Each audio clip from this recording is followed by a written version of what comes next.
আসসালামু আলাইকুম। কেমন আছেন সবাই? সবাইকে নতুন আরেকটা ছোট্ট ব্লগ দেখার জন্য স্বাগত জানাচ্ছি। আমি মৃত্তিকা। নিশ্চয়ই অনেক ভালো আছেন সবাই। এটা আশা রেখে আজকের ব্লগটা শুরু করছি। বাচ্চাদের স্কুল তো গতকাল থেকেই শুরু হয়েছে। গতকাল স্কুল টাইমে বৃষ্টি হওয়াতে গতকাল আর স্কুলে যাওয়া হয় নাই। আজকে নিয়ে গেলাম, আবার আগামী রোববার থেকে তো পরীক্ষা শুরু। তো স্কুলে দিয়ে এসে আমি একটু রং চা বানিয়ে নিচ্ছি। যেহেতু গ্যাসের সমস্যা আবার শুরু হয়েছে, গ্যাস থাকে না, সকাল 9টার পর থেকে একেবারেই চলে যায়। তো ইলেকট্রিক কেটলে চাটা বানিয়ে নিলাম একটু মধু দিয়ে, একটু না একটু বেশি মধু দিয়েছি। তারপর সামান্য লেবুর রস দিয়ে চা খেলাম, একটু আরাম আরাম লাগছিল। এরপরে দুপুরে টুকটাক রান্না শেয়ার করছি আপনাদের সাথে। জানেন, আজকে কিন্তু একটা মজার আমের আচার বানিয়েছি, সেটাও টুকটাক আপনাদের সাথে শেয়ার করব। কলার মোচা ভাজি করেছি চিংড়ি মাছ দিয়ে। মোচাটা আগে একটু কেটে হচ্ছে সেদ্ধ করে নিয়েছি সামান্য হলুদ দিয়ে, ঠান্ডা পানি দিয়ে ধুয়ে আমি আবার পানি ছড়িয়ে একেবারে চেপে চেপে পানি ছড়িয়ে নিয়েছি। এরপর কাঁচা আম দিয়ে ডাল রান্না করেছি। ডালে কয়েক টুকরা কাঁচা আম চিড়ে দিলাম, যেটা দেখতে পেলেন। এরপর বাগারটা দিয়ে দিলাম। ওই প্যানে আমি এখন একটু আচার বানিয়ে নেব।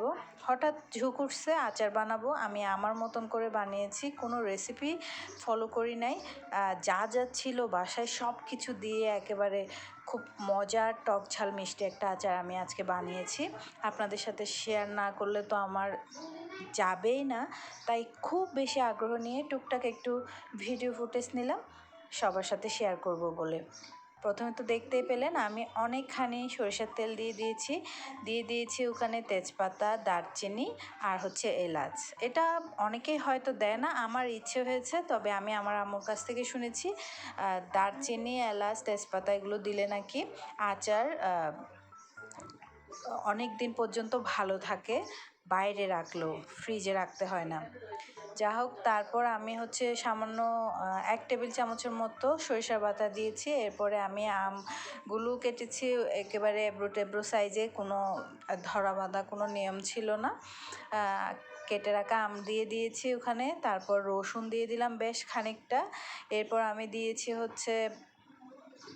কাঁচামরিচ দিলাম। তারপর সামান্য মরিচ গুঁড়া, জিরার গুঁড়া, গরম মশলার গুঁড়া দিয়েছি। বাই দ্য ওয়ে, পাঁচফোড়নটা আগে দেয়া দরকার ছিল, আমি দিলাম পরে। সবগুলো উপকরণ মিশিয়ে আমি আরেকটা চুলায় ট্রান্সফার করেছি। এই যে দেখতে পাচ্ছেন, লাস্টে একদম আমি ভিনেগার দিয়ে দিয়েছি। এর ফাঁকে কিন্তু আমি আবার কলার মোচাটা ভাজি করে নিলাম। মাঝখানে একটু ভিডিও ফুটেজ নিশ্চয়ই খেয়াল করেছেন। মোটামুটি রান্না শেষ।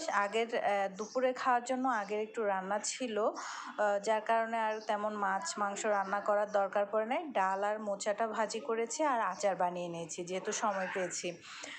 এর ফাঁকে কিন্তু ইয়েস বস দেখলাম। 90s সিনেমা কিন্তু দেখতে বেশ ভালোই লাগে।